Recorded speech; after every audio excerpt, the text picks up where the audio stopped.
پہلا کرنتھیوں 11 باب اور اس کی 23 آیت سے باب کے آخر تک.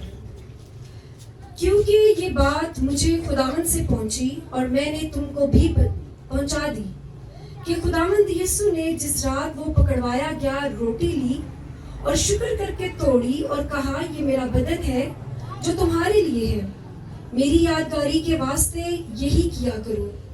اسی طرح اس نے کھانے کے بعد پیالہ بھی لیا اور کہا یہ پیالہ میرے خون میں نیا عہد ہے، جب کبھی پیو میری یادگاری کے لیے یہی کیا کرو. کیونکہ جب کبھی تم یہ روٹی کھاتے اور اس پیالے میں سے پیتے ہو تو خداوند کی موت کا اظہار کرتے ہو جب تک وہ نہ آئے. اس واسطے جو کوئی نامناسب طور پر خداوند کی روٹی کھائے یا اس کے پیالے میں سے پیے وہ خداوند کے بدن اور خون کے بارے میں قصوروار ہوگا.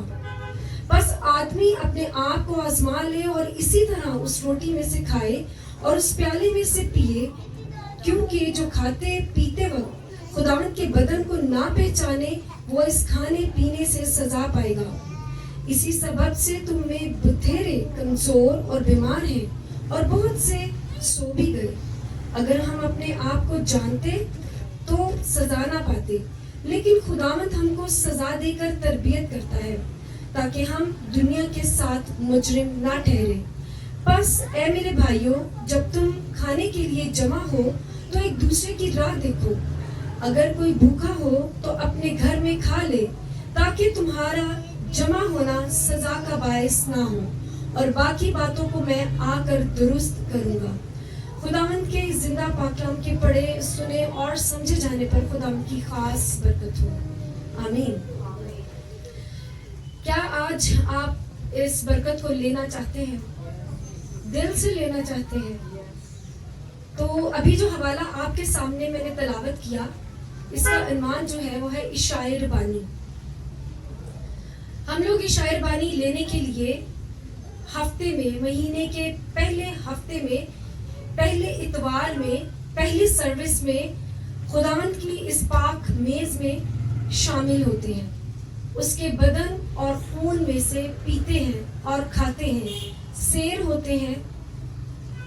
اور آج یہ کلام جب میں اس کی تیاری کر رہی تھی تو میں نے بھی بہت کچھ اس میں سے سیکھا کہ واقعی ہم لوگ اکثر ہماری تیاری نہیں ہوتی، لیکن کیا ہے کہ ہمیں یہ یاد ہوتا ہے کہ اس مہینے کا پہلا ہفتہ ہے اور یہ پہلا وہ اتوار ہے جس میں خداوند کی پاک میز لگنے والی ہے، اور ہم لوگ اپنے بہتر طور پر تیاری نہیں کر پاتے. وہ تیاری باطنی تیاری ہے، اپنے خیالات کو صاف کرنا، اپنی پاکیزگی کا دھیان رکھنا اور دوبارہ سے خداوند کے اس کلام کو پڑھنا، اس پر گیان کرنا، تاکہ ہم نامناسب طور پر جو یہاں پر لکھا گیا ہے وہ نہ لے کر قصوروار نہ ٹھہر جائے. تو جب خداوند یسوع مسیح نے اپنی 3.5 سالہ خدمت جو زمین پر انہوں نے کی، جب وہ پوری ہونے کو تھی تو یہودیوں نے، مذہبی لیڈروں نے مل کر، کاہنوں نے، سردار کاہنوں نے مسیح کو قتل کرنے کا ارادہ کیا، اور خداوند کے 12 شاگردوں میں سے ایک کو اپنے ساتھ ملا لیا تاکہ وہ اس کے ساتھ مل کر خداوند یسوع مسیح کو صلیب دے سکے. تو یسوع مسیح نے یہ جو ہے روٹی لی اور توڑی. یہ کھانا جو تھا یہ خداوند یسوع مسیح کا اپنے شاگردوں کے ساتھ آخری کھانا تھا، جو کہ فسح کے دن خداوند یسوع مسیح نے، کیونکہ یہودیوں دور میں جو 3 عیدیں تھیں جو منائی جاتی تھیں ان میں سے ایک عید فسح ہے، اور اسی طرح یسوع مسیح نے بھی اپنے شاگردوں کے ساتھ مل کر یہ عید، یہ جو ہے روٹی اور یہ شیرہ پیا اسی دن کا یہ واقعہ ہے. تو چونکہ اشاعۂ ربانی کی جڑیں جو ہیں وہ فسح سے جڑی ہوئی ہیں، فسح میں مطلب پیوست ہے، تو ہم اس کے اوپر تھوڑا سا دھیان کریں گے کہ فسح کیا ہے. تو میرے ساتھ نکالیں آپ خروج اس کا 12 باب. یہ باب بہت ہی زیادہ خوبصورت، دلچسپ ہے. اس خوبصورت رسم کو جب ہم ہر مہینے کے پہلے ہفتے میں اس کو مناتے ہیں, اس میں شامل ہوتے ہیں. تو خروج اس کا 12واں باب اور اس کی پہلی آیت سے میں آپ کے لیے پڑھتی ہوں. یہ پورا باب جو ہے بہت ہی زیادہ توجہ کا جو ہے کہتے ہیں توجہ کا باعث ہے, لیکن ان میں سے چند باتیں میں آپ کے سامنے پڑھوں گی تاکہ جب ہم عشائر بانی میں شریک ہوتے ہیں تو ہم اس کہانی کو, اس واقعے کو یاد رکھتے ہوئے جو ہے مضبوط ہو سکیں. خداوند کے اس پاک کلام میں یوں لکھا ہے پہلی آیت سے, پھر خداوند نے ملک مصر میں موسیٰ اور ہارون سے کہا, یہ مہینہ تمہارے لیے مہینوں کا شروع اور سال کا پہلا مہینہ ہو. پس اسرائیلیوں کی ساری جماعت کے لیے یہ کہہ دو, ساری جماعت سے یہ کہہ دو کہ اسی مہینے کے 10ویں دن ہر شخص اپنے آبائی خاندان کے مطابق گھر پیچھے ایک برہ لے. اپنے آبائی خاندان کے مطابق گھر پیچھے ایک برہ لے. اگر ہم اسی بات کی 21ویں آیت میں پڑھیں, پہلی آیت میں یہ تھا خداوند نے جو موسیٰ اور ہارون سے کہا. اب موسیٰ نے اسرائیل کو بزرگوں کو جب اکٹھا کیا تو بات کیا ہوتی ہے, تب موسیٰ نے اسرائیل کے سب بزرگوں کو بلا کر ان کو کہا کہ اپنے اپنے خاندان کے مطابق ایک ایک برہ نکال رکھو اور یہ فسح کا برہ ذبح کرنا. یعنی فسح عید کو منانے کے لیے ایسے جو تھا وہ برہ استعمال کیا جاتا تھا, اور برے کو جو ہے فسح کو منانے کے لیے برے کے لیے جو شرائط تھی وہ کیا تھی. اسی باب کی 5ویں آیت میں, تمہارا برہ بے عیب اور یک سالہ نر ہو, اور ایسا بچہ یا تو بھیڑوں میں سے چن کر لینا یا بکریوں میں سے. تو برہ یہاں پر خداوند یسوع مسیح کی تصویر کو پیش کر رہا ہے جو کہ بے عیب تھا, جس پر کوئی داغ نہیں تھا, ٹھیک ہے, کسی قسم کا جرم اس پہ نہیں تھا, بالکل پاک تھا.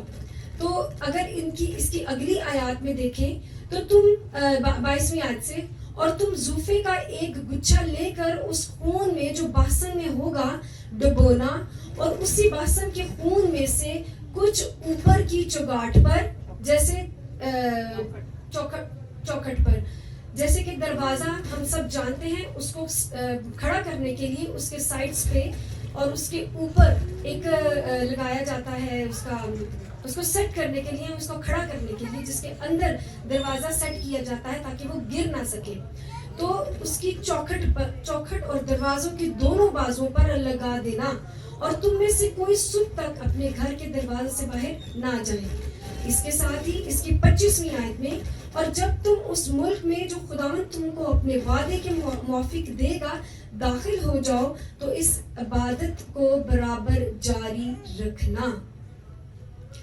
یہ جو رسم ہم ادا کرتے ہیں ہمیں یہاں پر صاف صاف نظر آ رہا ہے کہ جب وہ عید فصح مناتے تھے خداوند کے حکم کے مطابق, یہاں پر لکھا ہوا ہے کہ اس عبادت کو برابر جاری رکھنا, یعنی کہ یہ رکے نہ, یہ یوں ہی سلسلہ چلتا جائے. اس کو بنانے کا مقصد کیا تھا؟ اس کی اگر آپ دیکھیں 27ویں آیت تو یہاں پہ لکھا ہے مقصد کیا ہے. تو تم یہ کہنا کہ یہ خداوند کی فسح کی قربانی ہے جو مصر میں بیماریوں کو مصریوں کو مارتے وقت بنی اسرائیل کے گھروں کو چھوڑ گیا اور یوں ہمارے گھروں کو بچا لیا. کیا آپ اس بات کو سمجھے ہیں؟ ابھی جو میں نے حوالہ آپ کے سامنے تلاوت کیا, پہلا کرنتھیوں اور اس کا 11واں باب اور اس کی 27ویں 28ویں آیت, تو یہاں پر اگر آپ دوبارہ سے ایک ہاتھ اپنا اس جو ہے کرنتھیوں کی کتاب خط میں اگر آپ دیکھیں, میرے ساتھ نکالیں دوبارہ سے, ہم دیکھیں گے کہ کیوں کہا گیا ہے, کہ مقصد کیا ہے اس کو منانے کا. ٹھیک ہے, مقصد اس کا ہم دیکھ رہے ہیں, ہم فوکس ہمارا اس کے مقصد پر ہے. یہاں پہ ہم نے پڑھا ہے, اور جب تمہاری اولاد تم سے پوچھے کہ اس عبادت سے تمہارا مقصد کیا ہے؟ یعنی ہم اپنے بچوں کو کسی طور پر بھی صرف یہاں کرسی سے اٹھ کر، گھروں سے اٹھ کر یا کسی بھی طرح سے ان کو تعلیم دیے بغیر ہم اس پاک میز میں شامل نہیں کر سکتے جب تک وہ اس عشاء ربانی کا مقصد نہ جان لیں۔ بہت سی جگہوں پر ٹیسٹ دے کے بچوں کو کہا جاتا ہے کہ اب تم قابل ہو کہ تم اس پاک میز میں شامل ہو جاؤ، لیکن ہمیں کیا یہاں پر ملتا ہے کہ بس آدمی اپنے آپ کو آزما لے اور اسی طرح اس روٹی میں سے کھائے اور اس پیالے میں سے پیے۔ ہر کسی کے لیے لازم ہے کہ وہ اپنے آپ کو آزما لے۔ آپ جانتے ہیں بہتر طور پر کہ کس طرح سے اپنے آپ کو آزمانا ہے۔ کیا ہم نجاست کے ساتھ، کیا ہم گناہ آلودہ زندگی کے ساتھ، اپنی بری صحبت، اپنی بری روشوں کے ساتھ خداوند کی اس پاک میز میں شامل ہو سکتے ہیں؟ یا اپنے بچوں کو کہہ سکتے ہیں کہ کھلی آزادی ہے، کلام ہمیں ریسٹرکٹ نہیں کر رہا، تم جاؤ اور اس پیالے میں سے پیو، اس گوشت میں سے، اس روٹی میں سے کھاؤ؟ نہیں، ہرگز نہیں۔ یہ بہت ہی سنجیدہ معاملہ ہے، یہ بہت ہی پاک ترین جو ہے میز ہے جس میں سے ہم کھاتے ہیں اور پیتے ہیں۔ مسیح نے کہا میری یادگاری کے لیے یہی کیا کرو۔ کوئی بیگانہ اسے کھانے نہ پائے، یہ کلام ہمیں بتا رہا ہے۔ کوئی بیگانہ اسے کھانے نہ پائے، مطلب جس کو اس کا علم نہیں ہے، اس کا تجربہ نہیں ہے، جو ایمان نہیں لے کے آیا، جو نجات نہیں پائی، جس نے توبہ نہیں کی ہے، جو مسیح یسوع کے صلیب پر خون بہائے جانے کو نہیں جانتا، اس سے واقف نہیں ہے، اس کے لیے یہ لینا ناممکن ہے۔ جب تک وہ نجات یافتہ نہ ہو جائے، وہ باپ اور بیٹے اور روح القدس کو جان نہ جائے۔ یہ لازم اور ملزوم ہے۔ یہ باب جو ہے خروج 12 باب، میں آپ سے کہوں گی کہ یہ اپنے گھر میں جا کے ضرور پڑھیں۔ اس میں چھوٹی چھوٹی بڑی خوبصورت باتیں ہیں جو ہمیں جاننے کی ضرورت ہے، تاکہ ہم اپنے بچوں کو، ہم اپنے بیٹے، ہم اپنی بیٹیوں کو جو کہ گمراہ ہو چکے ہیں، ہو رہے ہیں، ہونے کا خدشہ ہے، ان کو بتا سکیں۔ ہم سال میں ایک دفعہ کرسمس مناتے ہیں، ہم سال میں ایک دفعہ ایسٹر مناتے ہیں، لیکن ہم یہ عشاء ربانی، ہم اس کی پاک میز میں، ہم اس کے گوشت اور اس کے خون میں سے پیتے ہیں ہر مہینے کے پہلے ہفتہ کے پہلے اتوار میں۔ ہم سب اکٹھے ہوتے ہیں اور یہ میز ایمانداروں کو ظاہر کرتی ہے کہ کس طرح سے ایمانداروں کے لیے یہ میز ان کی روحانی زندگی کے لیے پختگی کا باعث بنتی ہے۔ پہلے دور میں ابتدائی کلیسیا کیا کرتی تھی؟ اعمال 2 باب میں اس کا ذکر ہے کہ آپ میرے ساتھ نکالیں تاکہ یہ الفاظ ہم پڑھیں اور ہم اس کو جان سکیں۔ اعمال اس کا 2 باب اور اس کی 41ویں آیت۔ بس جن لوگوں نے اس کا کلام قبول کیا انہوں نے بپتسمہ لیا، اور اسی روز 3000 آدمیوں کے قریب ان میں مل گئے، اور یہ رسولوں سے تعلیم پانے اور رفاقت رکھنے میں اور روٹی توڑنے میں اور دعا کرنے میں مشغول رہے۔ یہ تھے ابتدائی کلیسیا کے کام جو شاگردوں کے ساتھ مل کے کیے جاتے تھے۔ آج ہمارے ساتھ وہ شاگرد نہیں ہیں، لیکن یہ خطوط اس بات کی گواہی دیتے ہیں کہ سب سے ضروری کام یہ 4 کام ہیں۔ کیا ہے؟ تعلیم پانا، رفاقت رکھنا، روٹی توڑنا اور دعا میں مشغول رہنا۔ اس دور میں جب عید فصح منائی جاتی تھی تو بہت بڑی سی ایک میز ہوتی تھی اور اس پر طرح طرح کے کھانے رکھے جاتے تھے، اور یہی 3 چیزیں، ایک بے عیب برہ، روٹی اور میں جو ہے وہ رکھی جاتی تھی۔ یہ لازمی چیزیں یہ تب بھی استعمال ہوتی تھی، یہ آج بھی استعمال ہوتی ہیں. ہم ان کو لیتے ہیں تاکہ اپنی زندگیاں، تاکہ ہمیشہ کی زندگی پا سکیں. کیا آپ ایمان رکھتے ہیں کہ جب آپ اس کو لیتے ہیں آپ کی زندگی تبدیل ہوتی ہے؟ اس ایمان کے ساتھ جب آپ خداوند یسوع مسیح سے اپنی ملاقات کرنے آتے ہیں، کیا آپ جانتے ہیں کہ یہ بہت ہی پاک چیز ہم اپنے اندر لیتے ہیں تاکہ ہم دوبارہ سے تر و تازہ ہو سکیں، اس کے خون کو جانچ سکیں. اس وقت بھی اسی طرح سے ہر ایک خاندان اپنے گھر سے کچھ نہ کچھ پکا کر لے کے آتا تھا اور وہ لا کے سامنے رکھتے تھے، اور یہ نہیں پتا چلتا تھا کہ کون کیا پکا کے لے کے آیا ہے، کون کیا بنا کے لے کے آیا ہے، لیکن اس میز پر سے سبھی ایماندار کھاتے تھے، سبھی ایماندار کھاتے تھے اور برکت سب کو ملتی تھی، سب کو برکت ملتی تھی اس کھانے پینے میں سے. تو آج جب ہم اس میز میں شامل ہوتے ہیں تو یہ ہمارے لیے برکت کا باعث بنتی ہے، ہمارے خاندانوں کے لیے، ہمارے بچوں کے لیے. لیکن شرط کیا ہے؟ نامناسب طور پر ہم نے اس کو نہیں لینا. اپنے آپ کو تیاری کے ساتھ لے کے آئے گا تاکہ آپ کوئی سزا کے قصوروار نہ ٹھہرے، بلکہ خداوند کی میز میں جب شامل ہوتے ہیں تو اس کو یاد رکھیں، اس کے کاموں کو.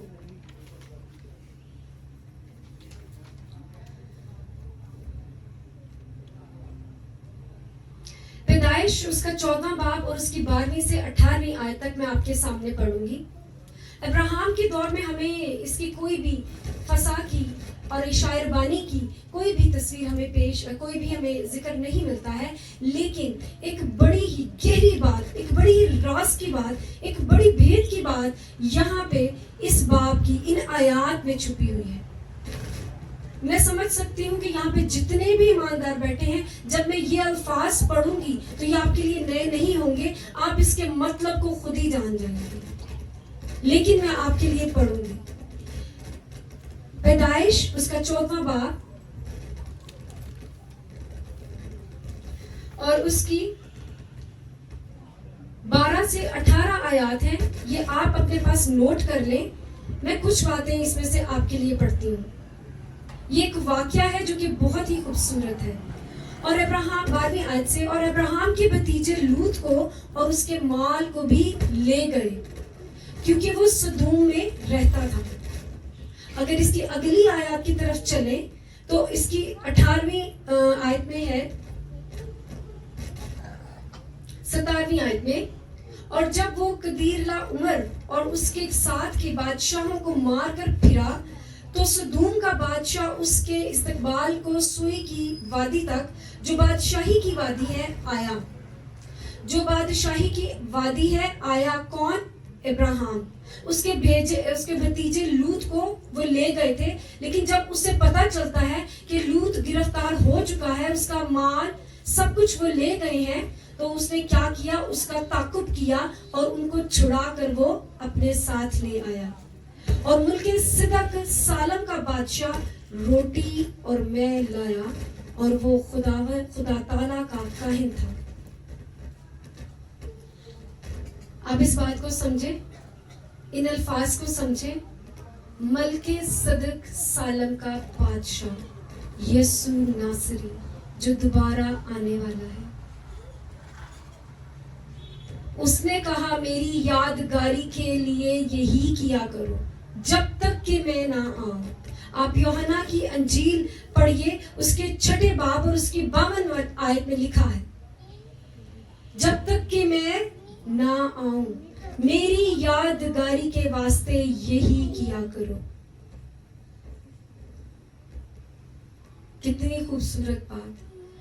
ملک صدق سالم کا بادشاہ روٹی اور میں کس کے پاس لاتا ہے؟ ابراہیم کے پاس.